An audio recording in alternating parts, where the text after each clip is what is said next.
হুম। তাহলে কোথায় গেল আমার ইয়েটা?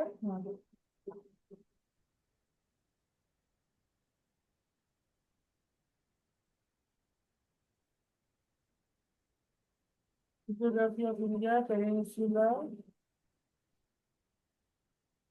হ্যাঁ, তো এখানে আছে তোর মহারাষ্ট্র প্ল্যাটো, কর্ণাটকা প্ল্যাটো আর তেলেঙ্গানা প্ল্যাটো। হ্যাঁ, তো আগের দিন প্ল্যাটোস গুলোর মধ্যে আমাদের ডেকান প্ল্যাটোটা মিস গেছিল, ঠিক আছে। তো আজকে সেটা কভার হবে। আর তার সাথে যে ওই রেঞ্জেস গুলো আছে, যেমন ওয়েস্টার্ন ঘাটটা কি হয়ে গেছে আগের দিন? না হয়নি। ওয়েস্টার্ন ঘাট হয়নি, ডেকান প্ল্যাটো থেকে শুরু হবে, তাই তো? ঠিক আছে। হ্যাঁ তো ডেকান প্ল্যাটো যে জায়গাটা দেখো, এবার ডেকান প্ল্যাটো যদি আমি অরিজিনটা হিসাবে ধরি, মানে অরিজিন কিরকম ছিল না ছিল যদি সেটা আমরা আগে দেখি, তাহলে হচ্ছে যে মানে যখন আমাদের ইন্ডিয়ান পেনিনসুলার মানে জায়গাটাতে, মানে যে আমার সার্কেল করা আছে দেখো যে জায়গাটা, সেই জায়গাটাতে দেখি পেন নেওয়া যায় কিনা। হ্যাঁ, এই তো পেন। হ্যাঁ, এই যে এই পোর্শনটাতে আগে ছিল ইয়ে একটা ভলক্যানিক পোর্শন ছিল, ঠিক আছে, একটা ভলক্যানো ছিল। সেইটা ভলক্যানোটা আমরা যে সাধারণত যে বইয়ে দেখি, ভিডিও দেখে থাকি, ভলক্যানো যে একটা কনিক্যাল শেপে আছে, সেখানে এরকম একটা কনিক্যাল শেপে থাকবে, সেখান থেকে ওই লাভাগুলো বেরোবে। সেই রকম হ্যাঁ ভলক্যানো স্যার। কিন্তু এখানে ছিল না। এখানে কিরকম টাইপের ভলক্যানো ছিল? এখানে ছিল শিল্ড ভলক্যানো। শিল্ড ভলক্যানো হচ্ছে একটা ফ্ল্যাট বেসের ওপর অনেকটা জায়গা জুড়ে একটা কোনো ভলক্যানিক ইরাপশন যখন হয়, সেটা আস্তে আস্তে সেটাকে বলা শিল্ড ভলক্যানো। তো সেই সময়তে ওই শিল্ড ভলক্যানোটা যখন ইরাপশন হতো, সেই ইরাপশনের পর যে ম্যাগমাটা সেটা জমে জমে একটা প্ল্যাটো শেপ নিয়েছিল। আগের দিন আমি প্ল্যাটোটা বলেছিলাম এবং শিল্ড ভলক্যানোটাও এক্সপ্লেন করেছিলাম ভালো করে। সেই শিল্ড ভলক্যানোটা হ্যাঁ তারপরে আস্তে আস্তে যখন কি বলবো এক্সটিংক্ট হয়ে যায়, তখন এই কি বলবো এই ডেকান প্ল্যাটোর জন্ম মানে সৃষ্টি হয় আর কি। ঠিক আছে, ফর্মেশন হয়। ঠিক আছে। এইবার এই ডেকান প্ল্যাটোকে আমরা মেইনলি তিনটে ভাগে ভাগ করতে পারি। একটা হচ্ছে মহারাষ্ট্র প্ল্যাটো, একটা হচ্ছে কর্ণাটকা প্ল্যাটো, আর একটা হচ্ছে তেলেঙ্গানা প্ল্যাটো। ঠিক হ্যাঁ আছে। হ্যাঁ স্যার। হ্যালো। হ্যাঁ স্যার। হ্যালো। হ্যাঁ স্যার বলুন। হ্যালো, শোনা হ্যাঁ যাচ্ছে? স্যার বলুন। হ্যাঁ, আপনার ভয়েসটা পজ হয়ে যাচ্ছে।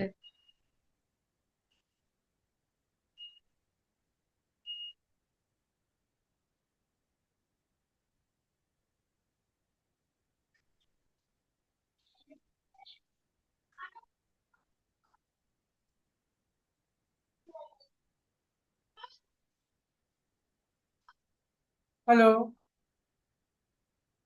হ্যাঁ স্যার বলুন। হ্যাঁ, শোনা যাচ্ছে?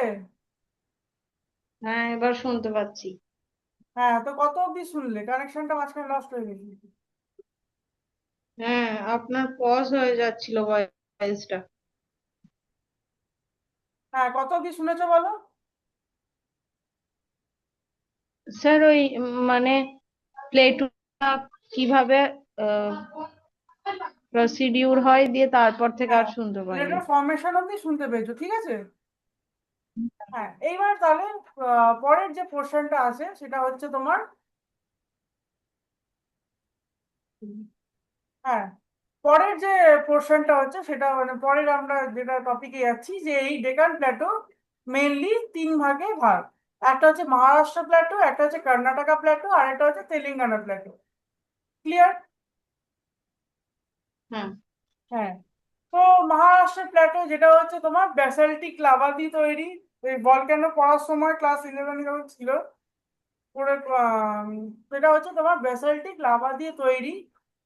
ফিচার্স কি? ডেকান ট্র্যাপের টোপোগ্রাফি আর রিভার কি কি যা, তার মধ্যে গোদাবরী, ভীমা আর কৃষ্ণা, তাপি, এই রিভার গুলো দেখা যায় মেনলি। ঠিক আছে। আর সয়েল কভার কিরকম, রেগুর সয়েল বা ব্ল্যাক সয়েলে কভার। ঠিক আছে। এবার হচ্ছে কর্ণাটকা প্ল্যাটো। কর্ণাটকা প্ল্যাটো নামটা শুনে আমরা বুঝতে পারছি, মহারাষ্ট্র, কর্ণাটকা, তেলেঙ্গানা এই নামগুলো শুনেই বুঝতে পারছি যে এটা কোন আহ, কি বলবো, কোন লোকেশনে এগুলো অরিজিন। তো এবার হচ্ছে কর্ণাটকা প্ল্যাটো বা মাইসোর প্ল্যাটো হিসাবে এর আরেকটা নাম আছে। সাউথ অফ মহারাষ্ট্রতে এটা লোকেশন। আর কি কি রিভার আছে, তুঙ্গভদ্রা আর কাবেরী। ঠিক আছে।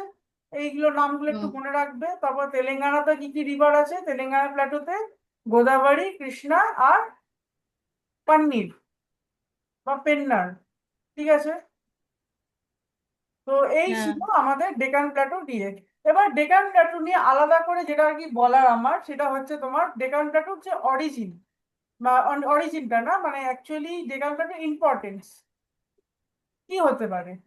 যে ডেকান প্ল্যাটো যদি আমরা ইম্পর্টেন্স গুলো যদি দেখি বা শর্ট নোটে যদি কিছু আসে, সেইগুলো হবে তোমার একটা, যে এখানকার সয়েলটা কিরকম, এবং সয়েলের এরকম যে ব্ল্যাক সয়েল কি করে ফর্ম, মানে ওই যে আমি যেটা বললাম যে লাভা থেকে যেটা ফর্মেশন এর হয়েছে, সেটা কি করে হচ্ছে, যে ডেকান প্ল্যাটো তুমি কি দেখতে পাচ্ছ, স্ক্রিন কি দেখা যাচ্ছে? হ্যাঁ, স্ক্রিন দেখা যাচ্ছে। ঠিক আছে। তো ডেকান প্ল্যাটো যেটা আমি বললাম যে লাভা ফর্মেশন থেকে তৈরি, তার সেই জন্য এর সয়েলটা হচ্ছে ব্ল্যাক ইন কালার। এইবার এই ব্ল্যাক সয়েলের একটা ক্যারেক্টারিস্টিক্স হচ্ছে যে এইটা খুব সুন্দর, মানে ওয়াটার হোল্ডিং ক্যাপাসিটি খুব ভালো। ঠিক আছে। আর এর মধ্যে যে মিনারেলস গুলো আছে সেইগুলো হচ্ছে কটন কাল্টিভেশনের জন্য পারফেক্ট। সেই জন্য এই সয়েলটাকে ব্ল্যাক কটন সয়েল হিসাবেও বলা হয়। ক্লিয়ার এইটা। আর হ্যাঁ একটা স্যার। হচ্ছে যে যে কোনো প্ল্যাটোর যদি কোনো ক্যারেক্টারিস্টিক্স থাকে, তার হচ্ছে সব থেকে ইম্পর্টেন্ট এখানকার মিনারেল বেস। তো স্টোর হাউস অফ মিনারেলসও বলা হয় ডেকান প্ল্যাটো বা ছোটনাগপুর প্ল্যাটোকে। এই পয়েন্টস গুলো একটু মনে রাখবে। ঠিক আছে। হ্যালো। হ্যাঁ স্যার, বলছি আমাকে পিডিএফটা বললেন আপনি পাঠিয়ে দেবো। দেবেন। এই টপিকটা শেষ হোক, পাঠিয়ে দেবো। অ্যাকচুয়ালি পিডিএফ এর এই যে তোমার ফার্স্ট ক্লাসে যেগুলো হয়েছিল, তখন তো আমি মানে তখন তো রেকর্ডিং এর মানে ব্যবস্থা ছিল না। তো এই যে ফিজিওগ্রাফি অফ ইন্ডিয়া যে ফার্স্ট এটা হয়েছিল, হিমালয়াসে কিছুটা হ্যাঁ। পর পর পেনিনসুলার প্ল্যাটু চলে এসেছে। তো হিমালয়াসের যে পোর্শনটা দেখো মিসিং আছে, বুঝলে। হ্যাঁ স্যার। এই পোর্শনটা ইয়ে হয়ে যাওয়ার পর, মানে কমপ্লিট হয়ে যাওয়ার পর, এটা আমি ড্রাইভে আপলোড করে দেবো, লিংক দিয়ে দেবো, তুমি ডাউনলোড করে নেবে। ঠিক আছে। ঠিক আছে স্যার। হ্যাঁ। স্যার, আমাদের এই রিলিজ চ্যাপ্টার থেকে স্কুলে স্যার কিছু 5 কোশ্চেন দিয়েছেন। যে 5টা কোশ্চেন দিয়েছে সেটা আমাকে পাঠিয়ে দিও। আর এরপরেও আমি কিছু কোশ্চেন দেবো 5টা। এবার দেখো তোমাদের স্কুল অনুযায়ী কি ওই 5টা কোশ্চেন থেকে কি হাফ ইয়ারলিতে এক্সাম হবে? স্যার মানে প্রত্যেকটা চ্যাপ্টার থেকে স্যার 5টা 6টা করে কোশ্চেন দিয়েছেন। ঠিক আছে। তাছাড়াও আমি কিছু কোশ্চেন দিয়ে দেবো, এখান থেকে অনেক কোশ্চেন হবে যদিও, তো কিছু কোশ্চেন দিয়ে দেবো এবং এমসিকিউ শিট দিয়ে দেবো। সেগুলো ওই ড্রাইভেই স্যার। আপলোড থাকবে, ড্রাইভ থেকে ডাউনলোড করে নিও। ঠিক আছে। ঠিক আছে স্যার। হ্যাঁ। ঠিক আছে। তো প্ল্যাটোর পর আমাদের আছে আরাভালি রেঞ্জ। তো এই হিমালয়ান রেঞ্জের পর আমাদের কিছু রেঞ্জ গুলো বাকি ছিল, যেগুলো হচ্ছে Aravalli range, Vindhyan range, Satpura range, Western Ghats আর ইস্টার্ন ঘাটস। এইগুলোকে আমরা একবার দেখে নেব। হ্যাঁ। আরাভালি রেঞ্জ। আরাভালি রেঞ্জ এবার লোকেশনটা দেখে নাও। কোথায় গেল আমার কার্সারটা, এই যে লোকেশন হচ্ছে এই যে এইটা। ওয়েস্ট। ঠিক আছে। হিমালয়ের ঠিক নিচে। তো এইবার এই আরাভালি রেঞ্জে কিছু ইম্পর্টেন্স হচ্ছে, মানে ইম্পর্টেন্স একটা গল্প আছে একটা, যে আমাদের ইন্ডিয়ান মনসুন এরপরে, সরি ক্লাইমেটটাও টপিকে আছে, তাই তো। তো আমরা এখন ইন্ডিয়ান ক্লাইমেট যখন পড়বো, তখন আরাভালি রেঞ্জের একটা খুব ভালো, মানে খুব ভালো বলবো না আমি, রাজস্থানের জন্য খারাপ একটা ক্যারেক্টারিস্টিক্স পাবো, যে এই আরাভালি রেঞ্জের যে লোকেশনটা, ঠিক আছে, এর হ্যাঁ স্যার। লোকেশনের জন্য রাজস্থানে কোনো বৃষ্টি হয় না। কারণ যে ওই যে মনসুন উইন্ডটা সেটা আরাভালি রেঞ্জের এরকম প্যারালালি বেরিয়ে চলে যায়। তো এটা আমরা আরো ডিটেলসে ওই ক্লাইমেটের চ্যাপ্টারে আমরা পড়বো। তো আপাতত দেখে নাও যে আরাবল্লী রেঞ্জের সম্বন্ধে আমরা একটু দেখে নিই। মেজর ফিজিওগ্রাফিক এলিমেন্টস এর মধ্যে একটা, এটা হচ্ছে তোমার east north east to south west ডিরেকশনে এটা ফর্মেশন। তারপর এক্সটেন্ড হচ্ছে 800 কিলোমিটার বিটুইন দিল্লি থেকে পালনপুর। আহ এবার যদি দিল্লি পোর্শনটাও কিন্তু আরাবল্লী রেঞ্জের মধ্যে পড়ছে। মানে টেকনিক্যালি দিল্লিও কিন্তু মানে হিল স্টেশন হিসাবে ধরা হতো, মানে যদি আরাবল্লী রেঞ্জে কি বলে ইরোশনটা এত না হতো। আরাবল্লী রেঞ্জে যে পোর্শনটা দিল্লি, ওখানে যে নার্সিমা হিলস, যেটা সরি আর কি একটা নাম ছিল, নার্সিমা হিলস ছিল না, তো আমি এবার চেক করে নেবো। তো এটা যে ইরোশনের পর, মানে ইরোশনের পরে আর কি এই দিল্লির পোর্শনটা প্লেন ল্যান্ডে তৈরি হয়েছে, ঠিক আছে, প্লেন ল্যান্ড হয়ে গেছে। তো আরাবল্লী রেঞ্জ ওল্ড ফোল্ড মাউন্টেন্স এর মধ্যে একটা, যেটার এখন ইরোশনের স্টেজে পৌঁছে গেছে। তো ওয়ার্ল্ডস ওল্ডেস্ট মাউন্টেন রেঞ্জ এটা। তো তারপরে হচ্ছে, হ্যাঁ, বাস এইটুকু আমাদের যথেষ্ট। তারপর হচ্ছে বিন্ধ্যান রেঞ্জ। বিন্ধ্যান রেঞ্জ আর সাতপুরা রেঞ্জ প্যারালাল ফ্লো করে একে অপরকে। এই বিন্ধ্যান রেঞ্জ আর সাতপুরা রেঞ্জ নর্থ ইন্ডিয়া আর সাউথ ইন্ডিয়াকে ডিভাইড করছে। তো এটা একটা ইম্পর্টেন্ট ক্যারেক্টারিস্টিক যে এরা আর কি, বিন্ধ্যান রেঞ্জ আর সাতপুরা রেঞ্জ, এরা কি করছে, নর্থ ইন্ডিয়া আর সাউথ ইন্ডিয়া। হ্যাঁ, নেই হ্যাঁ, এই বিন্দিয়ান রেঞ্জ আমাদের নেই তো টপিকে। ঠিক আছে, নেই শুনে নাও, কারণ আরাবল্লী আছে তো। হ্যাঁ, প্রথমে শুধু দেখো, আরাবল্লীটাই আছে। আরাবল্লী আছে, ইস্টার্ন ঘাটস আছে, ওয়েস্টার্ন ঘাটস আছে। তো বিন্ধ্যান রেঞ্জটা কেন বাদ দেবো শুরু শুরু? ঠিক আছে, ঠিক আছে। তো ছোট টপিক আছে, শুনে নাও, তারপরে কাজে লেগে যাবে, বা হয়তো বইয়ে পড়ে হয়তো পেয়েও যাবে। তো বিন্ধ্যান রেঞ্জ আর সাতপুরা রেঞ্জ তাহলে একদম শর্টে বলে দিচ্ছি, যেগুলো প্যারালালি ফ্লো করছে একে অপরের সাথে। তো এটা নর্থ নর্থ ইন্ডিয়া আর সাউথ ইন্ডিয়াকে ডিভাইড করছে। আর কি দেবো, নর্মদা ভ্যালি এখান থেকে, তারপর আর কি আছে যদি কিছু জানার দরকার, এলিভেশন দরকার নেই তোমাদের এখন। extensive lava flow, horizontally bedded sedimentary rocks and extensive, মানে তাহলে এটা কি আছে, লাভা, এক্সটেন্সিভ লাভা ফ্লো, আর হচ্ছে sedimentary rocks, horizontally bedded sedimentary rocks এর দিয়ে এগুলো ফর্মেশন। সেডিমেন্টারি রক্স আমরা পড়েছি, আর মানে ক্লাস 11-এ তো থাকার কথাই। আর এক্সটেন্সিভ লাভা ফ্লো, হ্যাঁ ক্লাস 11-এ তোমাদের রক্স ছিল। তো বাস এইটুকুই নেই যখন আর কি। তো কি কি রিভার আছে, চম্বল, বেতওয়া আর কেন, এখান থেকে, এই যে চম্বল, বেতওয়া আর কেন এখান থেকে অরিজিন। সাতপুরা রেঞ্জও ওই, যেহেতু ওই বলে সাত মানে 7 আর পুরা মানে মাউন্টেন। সাতপুরা রেঞ্জের ক্যারেক্টারিস্টিক্স হচ্ছে যে এখানে 7টা এরকম পরপর মাউন্টেনে পিক আছে, সেই জন্য এটার নাম হচ্ছে সাতপুরা। ঠিক আছে, এক্সটেনশন হচ্ছে নশো হ্যাঁ, কিলো 900 কিলোমিটার, বিন্ধ্যার আচ্ছা। ঠিক নিচেই। তারপরে হচ্ছে এলিভেশন হচ্ছে 900 থেকে 1000 মানে মিটার, মানে 1 কিলোমিটার অব্দি এর হাইয়েস্ট পিক। তারপরে বাস, হ্যাঁ, বাস। হচ্ছে ওয়েস্টার্ন ঘাটস আর ইস্টার্ন ঘাটস, এইটা খুব ইম্পর্টেন্ট, এখনো ইম্পর্টেন্ট। এবং যে ক্লাইমেট চ্যাপ্টারটা, ইন্ডিয়ান ক্লাইমেটটা আমরা যে চ্যাপ্টারটা পড়বো, সেই চ্যাপ্টার মানে ওখানেও আমাদের ওয়েস্টার্ন ঘাটস আর ইস্টার্ন ঘাটসে মানে কি বলবো, খুব ইন্ডিয়ান মনসুনকে খুব Difference. ভালোভাবে এফেক্ট করছে। ঠিক আছে, তো ওটা তো আরো বেশি ডিটেলসে আমরা পড়বো। আবার আপাতত এখানকার ফিজিওগ্রাফিকে আমরা বুঝে নিই। তো ওয়েস্টার্ন ঘাটস কোথায়, ডেকান প্ল্যাটুতে অবস্থিত। কোথায় গেল আমার কাজটা, এই হচ্ছে ওয়েস্টার্ন ঘাটস ডেকান প্ল্যাটুতে অবস্থিত, কোন দিকে, ইস্ট ইন্ডিয়ার ওয়েস্টার্ন পোর্শনে। ঠিক আছে, আর ইস্টার্ন ঘাট ইস্টার্ন পোর্শনে। ঠিক আছে, horizontally bedded lava flow, lava with weathery mass like sticks, Arabian Sea and the Kashmir to Kanyakumari. হ্যাঁ, তোমার থেকে parallel to Arabian sea coast, Arabian sea কোস্টের প্যারালাল যাচ্ছে টু তাপি থেকে কন্যাকুমারী অবধি। তাপি ভ্যালি থেকে কন্যাকুমারী অব্দি এর ফ্লো।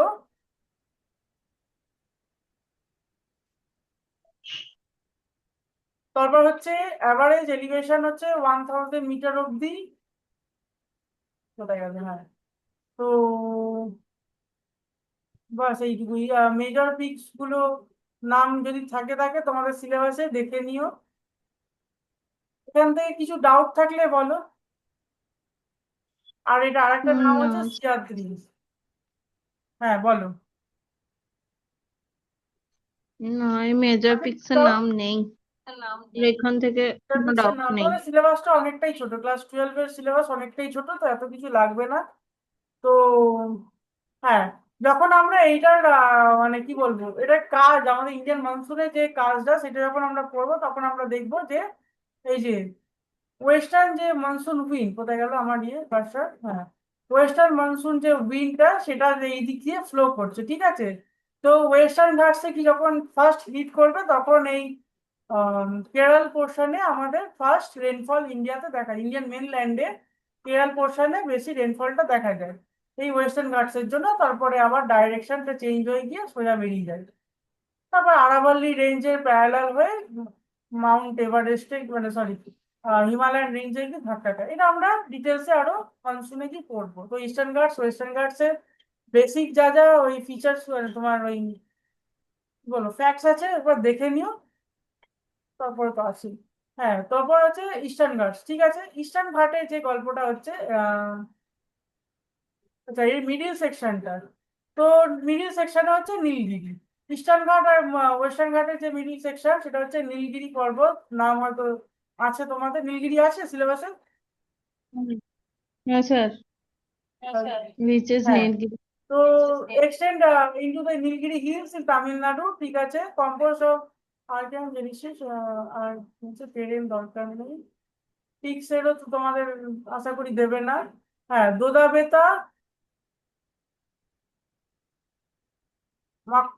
মাকুর্তি, এই notable peaks of Nilgiri mountain. Doddabetta নামটা মনে রাখো, এই মাকুর্তিটা নাম মনে রাখো, মানে চাইলে মনে রাখতে পারো, দোদাবেতাটা ইম্পর্টেন্ট কমন নাম। তো হ্যাঁ, সাউথ সেকশনে কে কে আছে দেখি, পালঘর, কার্ডিমাম হিলসটা মনে রাখবে নামটা। আর একটা এটা হচ্ছে তোমার এই যে পোর্শনটাতে আছে কার্ডিমাম হিলস, এই যে একদম লাস্টের দিকে। দাঁড়া,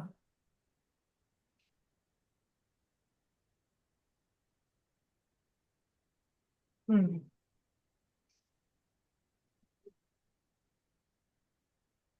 এই যে এই পোর্শনটা হচ্ছে কার্ডিমাম হিলস, এইখানটা হচ্ছে নীলগিরি, ঠিক আছে। এখান থেকে আর কিছু তোমাদের সিলেবাসে আছে যেটা মানে কমপ্লিট নেই বা ডাউট আছে, একটু বলো। না, এখান থেকে সবই কমপ্লিট। এবার স্টার্ট হবে সিগনিফিকেন্স অফ পেনিনসুলার প্লেটু। তাহলে এবার ইস্টার্ন ঘাটস, ইস্টার্ন ঘাটস এবার সেম। এবার ব্যাপারটা হচ্ছে ওয়েস্টার্ন ঘাটস আর যে আমি এখানে ফটোটা তো সেরকম দিতে পারিনি, হ্যাঁ না দিয়েছে। এই যে ইস্টার্ন ঘাটস এর একটা, ওয়েস্টার্ন ঘাটস এর একটা continuous mountain range, but eastern ঘাট কিন্তু কন্টিনিউয়াস মাউন্টেন রেঞ্জ নয়। ইস্টার্ন ঘাটসের মাঝখানে মাঝখানে দেখা একটা গ্যাপ পেয়ে যাবে। এই গ্যাপ গুলো কেন হয়েছে, এই স্বাভাবিক ব্যাপার, এই নদীগুলো যখন ওগুলোর ওপর দিয়ে যখন ইরোশন করতে করতে গেছে সেই ইস্টার্ন ঘাটসের এখানে গ্যাপ গুলো ফর্মেশন হয়েছে ইরোশনের জন্য নদীর, ঠিক আছে। হুম। তো ব্রেক অ্যান্ড রিঅ্যাপিয়ারেন্স তোমার নেই, সিলেবাস থাকবে না। ইস্টার্ন ঘাটসের যে বেসিক যেটা থাকে অলমোস্ট প্যারালাল, আবার সেই ইস্ট কোস্টের প্যারালাল যায়, ওয়েস্টার্ন ঘাটও ওয়েস্টার্ন কোস্টের প্যারালাল যায়। তো কন্টিনিউয়াস স্ট্রাকচার এটা নয়, যে কিছু মানে ব্রেকস আছে মাঝখানে মাঝখানে। তো হ্যাঁ,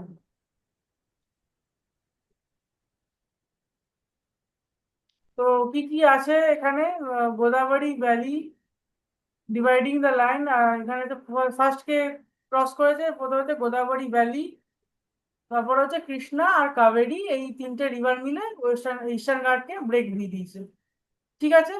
এই গোদাবরী, কৃষ্ণা, কাবেরী,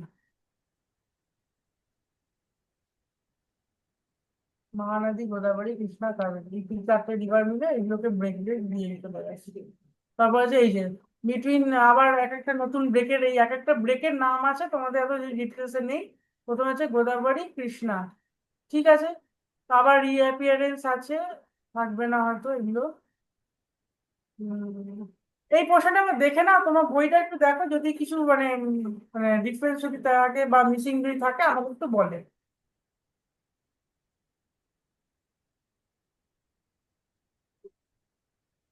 স্যার শুনতে আমাদের পেরেছো? বইয়ে শর্ট ভাবেই দেওয়া, আমাদের বইয়ে শর্ট ভাবেই দেওয়া আছে, অত ডিটেলস। শর্ট ভাবেই দেওয়া আছে, তাই তো? শর্টেই থাকবে, তোমাদের অত ড্রেস লাগবে না। এই নোটটা হচ্ছে তোমার ইয়ের ইউজিসি নেটের নোট, মানে যারা মাস্টার্স ও, হয়ে যায় তারপরে যারা নেট কোয়ালিফাই মানে নেট এক্সাম দিতে চায় তাদের জন্য এই নোটটা বানানো। তো তোমার নোট এটা নয়, জাস্ট কিছু কিছু পোর্শন এই নোটের মধ্যে কমন আছে, বুঝতে পারছো? তো এর আচ্ছা। মধ্যে অনেকটা ডিটেলসে দেওয়া থাকবে। যারা মানে নেট পড়ায় যাদেরকে, তাদের এই নোটটা এইটা দেখে পুরো ডিটেলসে আরো মানে এর থেকে আরো ডিটেলসে দিতে হয়। তো ওই জন্যই আর কি। এবার দেখে না, যদি কোনো ডাউট থাকে বলো, তাহলে আমি এগোচ্ছি। স্যার আর কোনো ডাউট নেই এখান থেকে। স্যার আর কোনো ডাউট নেই। তাহলে এবার কোস্টাল প্লেন্সে এগোই। কোস্টাল প্লেন্স আছে হ্যাঁ, সিলেবাসে? হ্যাঁ কোস্টাল প্লেন্স আছে, ওটাই লাস্ট টপিক। কোস্টাল প্লেন্স দিয়ে coastal plains, eastern east coastal plains between the island. Sir আমি রিজয়েন করছি আমার না, বয়স। লাস্ট টপিক কি করবে? আইল্যান্ডস আছে। স্যার আমি রিজয়েন করছি আমার বয়স। ঠিক আছে, ঠিক আছে।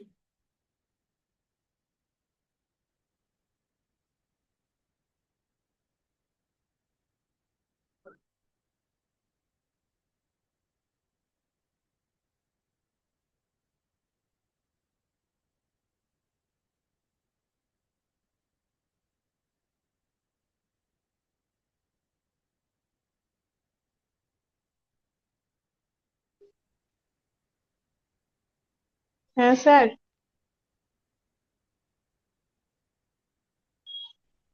হ্যাঁ স্যার। হুম।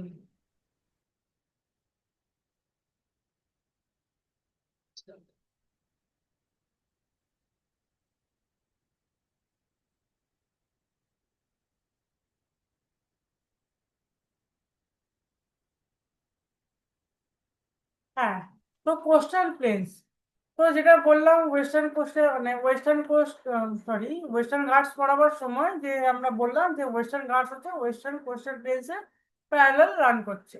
তো ওয়েস্টার্ন কোস্টাল প্লেন কাকে বলে? দেখ, কোস্টাল প্লেন হচ্ছে এই যে নামেই যেটা বোঝা যাচ্ছে যে এখানে হচ্ছে তোমার একটা ওশেন বডি, তাই তো? আরবিয়ান সি এখানে, দাঁড়াও পেন করি,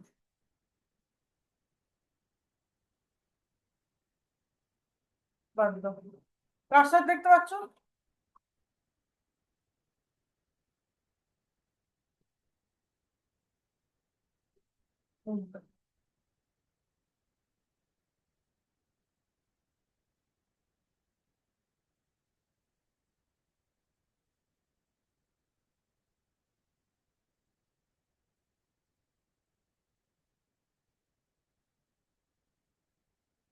হুম, কার্সার দেখা যাচ্ছে আশা করি। হ্যালো? হ্যাঁ স্যার দেখা যাচ্ছে। হ্যালো? দেখা যাচ্ছে স্যার। হ্যাঁ, তো এই যে ওয়েস্টার্ন কোস্টাল প্লেন্স, দেখা যাচ্ছে স্যার। ঠিক আছে, ঠিক আছে। আরবিয়ান সি এইদিকে থাকে, আর এটা হচ্ছে আমাদের ডেকান প্ল্যাটো, ঠিক আছে। তো মাঝখানের যে পোর্শনটা, যে একটা ল্যান্ডের যে পোর্শনটা আছে, যেটা মেনল্যান্ড আর সি কে কানেক্ট করছে, সেই পোর্শনটাকে বলা হয় কোস্টাল প্লেন্স, ঠিক আছে। প্লেন্স জেনারেলি বলা হয় কারণ এটা একটা সেডিমেন্টারি ডিপোজিশন দিয়ে তৈরি এই জায়গাটা। কিসের? এই যে সি ওয়েভস, যে ওয়েভ অ্যাকশনের জন্য যে সেডিমেন্টস গুলো নিয়ে আসে, যেমন বেশিরভাগ যেটা থাকে বালি, ঠিক আছে, সমুদ্রের নিচে যে বালি থাকে বা বিভিন্ন জায়গা থেকে যে বালি যে ডিপোজিশন গুলো, সেগুলো সি কি করছে এর মধ্যে জমা করছে, নিয়ে একটা বিচ ক্রিয়েট করছে, ঠিক আছে, সি বিচে ক্রিয়েশন হচ্ছে। এই জন্য এটাকে বলা হয় কোস্টাল প্লেন্স। তো যেহেতু এটা ইন্ডিয়ার ওয়েস্টার্ন সাইডে আছে, তাই ওয়েস্টার্ন কোস্টাল প্লেন্স। ঠিক আছে, এইবার এর স্ট্রেচটা কত দূর? রান অফ কাছ থেকে কন্যাকুমারী অবধি। বুঝতে পেরেছো?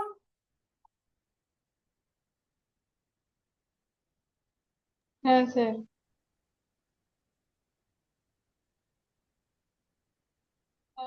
হুম। তো এর এক্সটেনশন হচ্ছে রান অফ কাছ থেকে কন্যাকুমারী অবধি। ঠিক আছে। অ্যাভারেজ উইথ হচ্ছে 65 কিলোমিটারের, কোথাও ছোট কোথাও বড়, তাই অ্যাভারেজ হচ্ছে 65 কিলোমিটারের, খুবই মানে সরু একখানা চ্যানেল। এটারও কিছু ডিভিশন আছে, একটা হচ্ছে কাচ পেনিনসুলা আছে, তোমাদের থাকবে না, তাও একবার শুনে নাও। রান অফ কাচের যে পেনিনসুলাটা, সেটা হচ্ছে তোমার একটা সি অ্যান্ড লাগুন তৈরি করেছে। লাগুন মানে হচ্ছে যখন সি ওয়াটারটা একটা মানে কি বলবো, ল্যান্ডের ভেতর ঢুকে সেটার মধ্যে একটা লেক টাইপ ক্রিয়েট করে থাকে, সেটাকে বলা হয় লাগুন। ঠিক আছে। এইবার লাগুন তোমাদের ছিল আশা করি, তো যাই হোক, এক্সটেনশন সুরাট থেকে কন্যাকুমারী অব্দি এক্সটেনশনটা, ঠিক আছে, এই দাঁড়াও। আচ্ছা, মিটিং ক্লোজ হবে 10 মিনিটের মধ্যে। তো মোস্টলি প্লেন জায়গা। এবার যে ফিজিওগ্রাফি ফিচার কি আছে, কোস্টাল অ্যান্ড স্যান্ড ডিউনস আছে। স্যান্ড ডিউনস হচ্ছে তোমার বালির যে পাহাড়, ছোট ছোট পাহাড়গুলো হয় ডিবি টাইপের, সেগুলোকে স্যান্ড ডিউনস বলা হয়। তোমার এটা দেখতে পাবে বেসিক্যালি ডেজার্ট জায়গাতে, ওই সাহারা ডেজার্ট বা আমাদের থার ডেজার্ট, এই জায়গাগুলোতে যে বালির যে ডিবি ডিবি গুলো দেখা যায়, সেগুলোকে বলে স্যান্ড ডিউনস। ঠিক আছে। স্যান্ডি প্লেন হচ্ছে তোমার যে বিচ, যে সিস্টেমটা বললাম, বিচ ফর্মেশন যেটা হয় সেটাকে বলা হয় স্যান্ডি প্লেন। আর বেয়ার হিলি রক্স মানে হচ্ছে এর মধ্যে কিছু কিছু টাইপের পাথরের, মানে কি বলবো, ছোট ছোট পাহাড়ও বলতে পারো, পাথরের একদম, মানে মাটি নেই, শুধু পাথরের পাহাড় টাইপ ছোট ছোট, এর মধ্যে দেখা যায়। তো রান অফ কাচ দুটো ভাগে ভাগ আছে, একটা হচ্ছে তোমার লিটিল, এটা হচ্ছে গ্রেট রান অফ কাচ, একটা হচ্ছে লিটিল রান অফ কাচ। তো এইভাবে এই যে লোকেশন হচ্ছে এইটা, এই যে এই জায়গাটা দেখে নাও, এটা হচ্ছে গ্রেট রান অফ কাচ, আর এটা হচ্ছে লিটিল কাচ। ঠিক আছে। তো আর কি আছে, একটা হচ্ছে কাঠিয়াওয়াড় পেনিনসুলা। কাঠিয়াওয়াড় এই যে গুজরাটের যে ওপরের পোর্শনটা, এটা হচ্ছে তোমার রান অফ কাচ। ঠিক আছে। নিচের যে পোর্শনটা হচ্ছে এটাকে বলা হয় কাঠিয়াওয়াড় পেনিনসুলা। পেনিনসুলা হচ্ছে তিন দিকে জল, এক মাঝখানে একদিকে ল্যান্ড, এই যে এদিকটা জল, এদিকটা জল, এদিকটা জল, মাঝখানে ল্যান্ড, তাই এটাকে পেনিনসুলা হিসেবে নাম দিয়েছে। ঠিক আছে, কাঠিয়াওয়াড় পেনিনসুলা। সিলেবাসে থাকলে ভালো, নাহলে শুনে না। তবে যে গুজরাট প্লেন হচ্ছে এই যে এই পোর্শনটা হচ্ছে, কোথায় গেল আমার cursor? এই যে, এই জায়গাটা হচ্ছে পুরো গুজরাট প্লেন। ঠিক আছে, এই পোর্শনটা মিলে হচ্ছে তোমার ওয়েস্টার্ন কোস্টাল প্লেন্সের একটা অংশ। তারপর এই ওয়েস্টার্ন কোস্টাল প্লেনকে এতগুলো ভাগে ভাগ করা হয়, চারটে ভাগে ভাগ হয়। একটাতে গুজরাট প্লেন্স বললাম, কোনকান প্লেন, কর্ণাটকা প্লেন, আর মালাবার প্লেন। তো এবার যে স্টেটের ওপর যেরকম গেছে সেইগুলোকে সেইভাবে নাম দেওয়া হয়েছে। যখন এটা গুজরাটের ওপর দিয়ে যাচ্ছে তখন হচ্ছে গুজরাট প্লেন হিসাবে নাম, দেখে নাও ম্যাপে দেওয়া আছে। কোনকান প্লেন হচ্ছে তোমার এই মহারাষ্ট্রের যে পোর্শনটা আছে, এখানে কোনকান কোস্ট বলা হয়, মহারাষ্ট্র আর গোয়ার যে পোর্শনটাকে নিয়ে হয়ে কোনকান প্লেন। কর্ণাটকা প্লেন যেমন স্টেট তেমনি নাম, মানে যে স্টেটের ওপর দিয়ে গেছে সেরকমই নাম। এই যে কর্ণাটকার ওপর দিয়ে গেছে, তাই এর নাম হচ্ছে কোন কর্ণাটকা প্লেন। এবার মালাবার কোনো স্টেটের নাম নয়, বাট এটা হচ্ছে তোমার এই পোর্শনটাকে মালাবার কোস্ট বলা হয়। এই পোর্শনটা হচ্ছে তোমার কেরলের যে পোর্শনটা, মালাবার প্লেন। কেরলের মালাবার পরোটা খুব বিখ্যাত। অনেকটা লাচ্ছা পরোটার মতো না। যাই হোক, তো এই হয়ে গেল আমাদের ওয়েস্টার্ন ঘাটস। আচ্ছা, আমি লিঙ্ক এইটাকে মিটিংটাকে এন্ড করছি, নিয়ে আরেকটা ফ্রেশ লিঙ্ক দিচ্ছি, হ্যাঁ, তারপরে ওয়েস্টার্ন ইস্টার্ন ঘাটসটা আমরা শুরু করছি। ঠিক আছে? ওকে। হ্যালো, কারেন্ট 10 মিনিটের মধ্যে বন্ধ হয়ে যাবে।